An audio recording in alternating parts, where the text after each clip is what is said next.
Hello, ladies and gentlemen. Welcome back to another episode here on European Confessions. The first message that you're going to be listening to, it comes from a translation of a message that I received. The narration of that message reads like this. Hello, Brother Nashi, how are you? Can you please post my own story as hidden identity?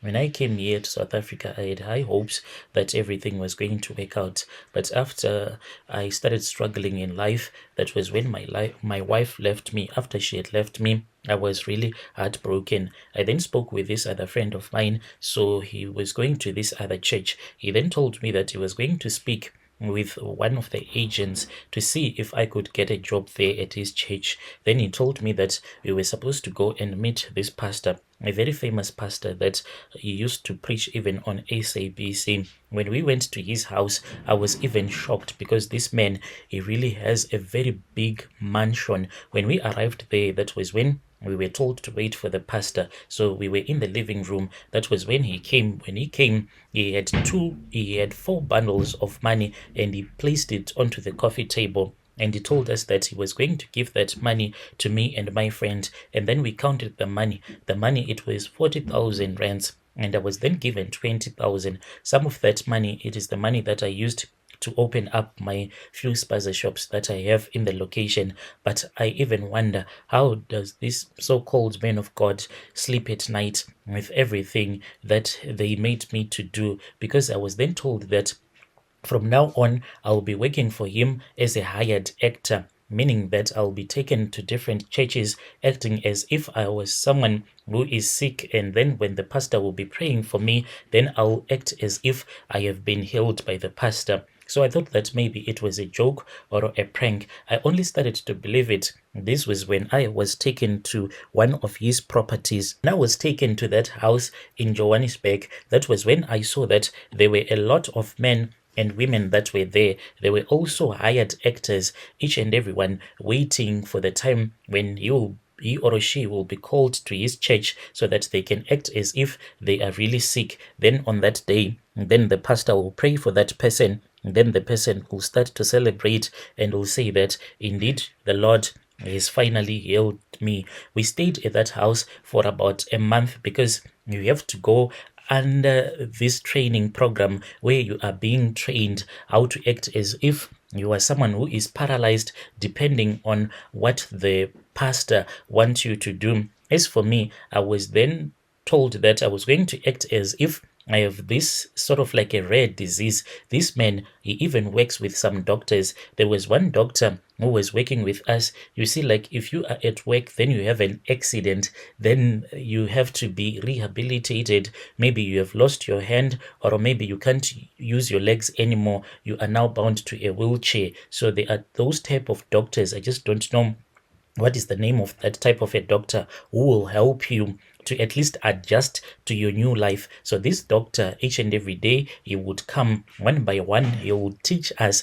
As for me, I was being taught how this condition will be affecting my body if it was for real, how it will affect my movement, how it will affect the way that I talk and the way that I walk. And I was taught how to make myself to shake so that people can believe me. So this was like a full month training. Each and every day, the pastor, he would come early in the morning. We will have breakfast with him. He would rush back to his other businesses. Later on, he would come. Then we would have lunch with him. The reason as to why he is always at this house, it is because he wants to have like a one-on-one relationship with those people that would later be brought to his church by his agents. When I say an agent is someone who will find people who are like me, those that are desperate, those that are willing to do anything. So he is not the pastor is not the one that goes out looking for these people because he does not want to be connected to people like us.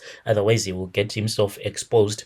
So he works through the agents. The agents, they go around, and then when they are really sure that this person is desperate for money, this person can be a paid actor. Then they will take you to that house which is in Johannesburg, a very beautiful house in the suburbs, and you'll be given food, money, everything that you want until after you would have gotten your final payment, the day that you will act as if the pastor he has prayed for you and he has cured your rare disease. So that doctor, you will be the one who will be training us, and then we will have a one-on-one with the pastor, so that the pastor can know you, he can know your character, and so that he can remember you on the day that you will stand before him. Like, he have to know you on a personal level. So we were always around this pastor. So this pastor then said that, as for me, since I was from Zim, he said that it might be difficult for him to pick me out in the crowd when we will be seated at church. So this pastor then said the only way that he can recognize me, he said that he's going to generalize. He said that he had seen that a lot of people that are from Zim, they love to wear a Sundown soccer jersey, as well as a cap that might be written, "I love Jesus Christ." So then a cap was bought for me, the one with a sticker like "I love Jesus," and then with a Sundowns jersey. That is what I was supposed to wear, because even though he would have spent some personal time with you, but because he would be meeting a lot of people at the same time, he is afraid that he might not recognize you. So the way that he recognizes these people, it is because of the dress code. He has to know that this woman will always be wearing a red dress. So each and every time when you would come to that house, I would be wearing that cap as well as that Sundowns jersey, so that he can remember me.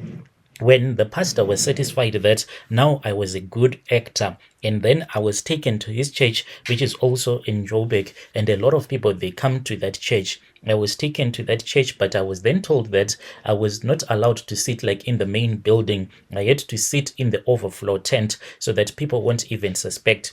Even the cameramen and some of the camera guys, they don't even know that this is the scam that is going on, because they want everyone, like those that are working with the prophet, to be surprised, because it will be like a surprise to everyone. There are a few of those that know that this is the scam that the pastor will be running, but it is just a few selected ones that know everything that takes place. The majority of the people in that church, they honestly believe that these are true miracles. The reason as to why he does this, because the more that he performs miracles, the more the people come, the more the money that he would make. So on that day, I was guided to this other tent, which was an overflow tent, and I had my own wife, and it was this woman. She was also a paid actor who was going to act as if she was my wife. And then there was an agent who was seated behind me. He was the one who was going to give me the cue to get up on my feet when the pastor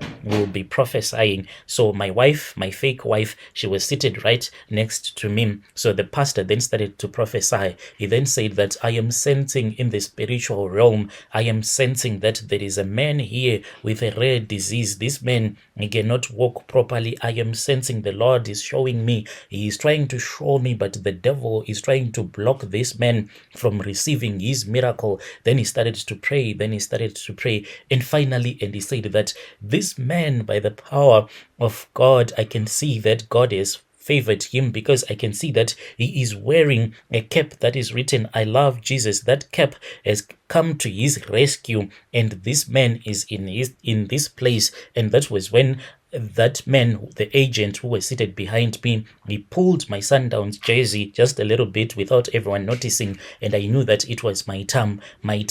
Then my wife, she also started screaming.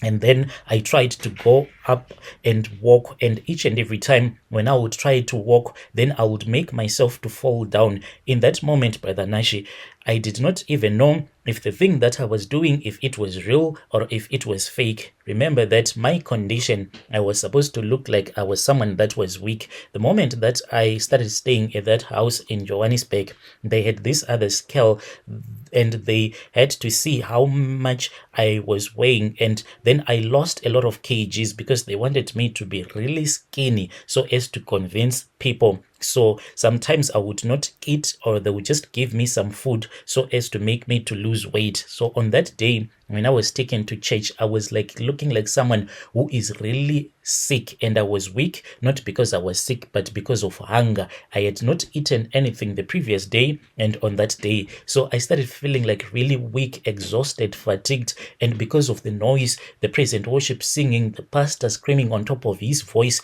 it made me even to feel even more dizzy. So much that when I was walking, it was as if this thing, it was real. I did not even have any energy anymore. So my wife, my fake wife, her duty was to hold me sometimes and to let me go so that they can be drama. So when people would see me falling, then they will say that this person is really sick. And I then started crawling, and I crawled and I crawled until I was at the front where the pastor was. And then he started praying for me. He prayed and he prayed for me. After he had prayed for me, Brother Nash, because of the noise and the fatigue, when you have not eaten properly for about a month, you reach this point where whenever there is too much noise, then you feel like you are dizzy, and that is what happened. Then I fell down, and I remembered that I needed to complete this mission. I gathered all the energy that I had in my body. That was when I got up onto my knees, and then the pastor said that the healing is coming, the healing is coming. Then I started to celebrate, and when I was now walking, I was still feeling dizzy because of the noise that the praise and worship was making. I then informed the agent who was with me, who was my handler. He walked to the place where I was, and I whispered to him that I was too much fatigued and hungry. I was starving. I was about to faint. Then the pastor was given a signal. He prayed for me quickly, and he said that there was much more that was supposed to be done to me, but the church was already celebrating because they had seen that this man, he was now okay. I was then rushed to this other room at that same church building, and I was given some food to eat, and I was rushed back to that place where we were staying, and I was paid. So Brother Nashi, this is what I did because I was just struggling, but this gives me a lot of sleepless nights, even though the pastor convinced me and some of the paid actors that in this world that we are living, people, they need to see miracles. So he said that we are trying to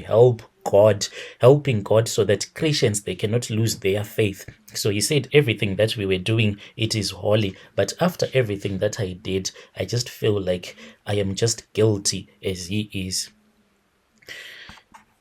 Dear listeners, right there was a message that was sent to me by one of our dear brother. Strange things indeed do happen in this world.